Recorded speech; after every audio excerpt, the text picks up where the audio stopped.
What's going on, guys? I'm going to be talking about the UFC Fight Night that just took place over this past weekend. The main event was Brandon Moreno versus Amir Albazi, and we're going to be discussing several fights that took place on this card, and we're going to be discussing it as well as some potential future matchups that I think make sense realistically going forward into the future. Anyways, let's get into the video. All right, so the first fight I'd like to discuss is Aiemann Zahabi versus Pedro Munoz. Now, if this stat is correct, Zahabi was a slight underdog going in, and he has won now 5 in a row being an underdog, which is an absolutely crazy stat. And considering Pedro Munoz is one of, a perennial ranked contender who's been in the top 15 for a long time. As of recently, he has slipped out, but I do think Zahabi definitely deserves a top 15 opponent next. Now, the fight was pretty simple. If you look at the total strikes, very close, 110 to 95, but Zahabi pretty much just outlanded him the entire round. I understand that Munoz was pressuring. However, Zahabi was just landing cleaner shots for the whole fight. In the first round, he actually landed a flush head kick right on Munoz, but Munoz has got a chin, man. He's fought some of the best guys in the world, and he's pretty durable. So good on Zahabi. I think he deserves a ranked opponent next. So the next fight on the list is Mike Malott versus Trevin Giles. Now, this fight was extremely slow-paced. Mike Malott did enough to win, but it was not an entertaining fight to watch, going to be honest. Now, he did say on the post-fight interview, yes, he was just trying to squeak by a win and get back on the winning track, which I do understand, but, he did show pretty much no sense of urgency, and it's not like, I'm excited to throw him back against another ranked opponent again. He just got beat by Neil Magny earlier this year, and he just squeaked by, a close decision against Trevin Giles. So I think that he should still win another fight or two outside the rankings before we can test him against somebody in the top 15 again. All right, next, Irene Da Silva versus Jasmine Jasudavicius. Now, basically, how the fight went is Silva looked good on the feet early. She landed some really clean shots on Jasudavicius's chin. However, Jasmine definitely does have a chin. She took the shots well and then eventually got a takedown at the end of the first round. And I'll tell you what, her corner, I believe, told her that she was able to steal that round at the end because of the takedown. Absolutely not true. Silva definitely wins that first round off of just damage and just clean shots landed. However, Jasmine Jasudavicius definitely started incorporating her wrestling a lot more, started imposing her will, took her down, landed ground strikes, and ended up finishing her in the third round.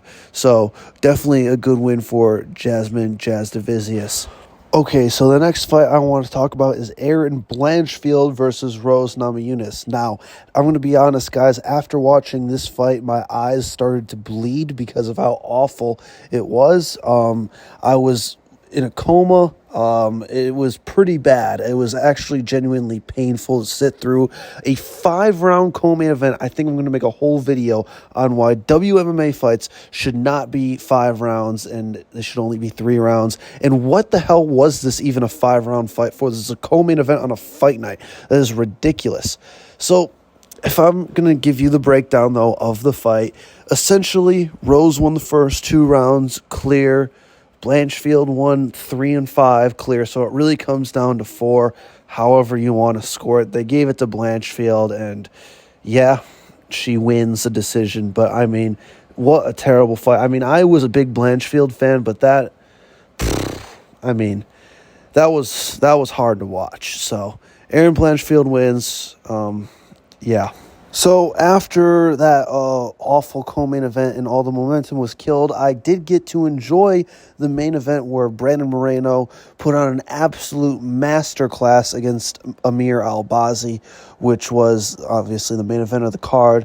Now, Moreno won every single round in this fight, pieced up Albazi 1, 2, 3, and 4, and then in the 5th round, they tell Albazi, you need to get a finish now, buddy, you need to get a finish. He rocked him like twice or 3 times in the round. He got so close to finishing Amir multiple times. I'll tell you what, though, considering that Moreno has lost twice to the champ and +1 on tough, so technically he's lost 3 times to the champ, I definitely would have liked to have seen him go out there and get the finish against Albazi. I mean, Albazi is a tough dude, tough as hell, but I mean, you rocked him so many times. I would have liked to have seen that finishing ability. Obviously, we know he's finished Figueiredo, he's finished Kai Kara-France, he's finished plenty of guys before, but it's just something I would have liked to have seen for a former champion who's, working his way back up to fight for the belt again. But this was a really good performance by Moreno. In my fight breakdown, I said his boxing was going to be a big advantage. I was a bit worried. I thought Amir would be the type of fighter to hold Moreno up against the fence and pull Mario Batista and win a fight like that, but he wasn't, man. I'll tell you what, though, what I thought was kind of funny. Amir Albazi pointed to the ground in the 5th round, and he tried to pull a Max Holloway moment. Moreno stood his ground and started throwing, and Albazi immediately backed up. It was an awesome moment that Max Holloway had, but all of these fighters that try to copy it just don't do it right at all. I feel like if you're going to point to the ground, you have to stand your ground and throw down. Knock out or get knocked out. That's what that means. And a lot of these guys aren't living up to that, so I think it's a cringe thing, and these guys need to stop. Okay, so I think a good fight for Jazz Divisius would be Jessica Andrade at 125. Now, Andrade did lose her last fight, but before that, she was on a bit of a win streak. She did win 2 in a row before that, and currently she holds the number 8 spot in the rankings. So I think Andrade is a good gatekeeper of the division. Obviously, she's a former WMMA world champion. So we could see Jazz Divisius against Andrade, who's a good grappler herself and who has power in her hands. I think that's a good fight. And, you could probably put that as, a featured bout on a fight night, or, they love to throw female or WMMA fights on in the middle of pay-per-view cards, so maybe they'll do that. So I think that's a good fight right there. Erin Blanchfield getting a win over Rose Namajunas. Wow. If you want to even call it a win. But, she called out Alexa Grasso after that. And, yeah, that makes sense. I mean, you're kind of tied up right now. You got Manon Fior going to fight for the belt next, so they're going to do Shevchenko versus Fior. And then they could determine the next contender between Blanchfield and Grasso. Grasso, former champ who defended her belt. If she gets a win against Blanchfield, that'll put her right back there.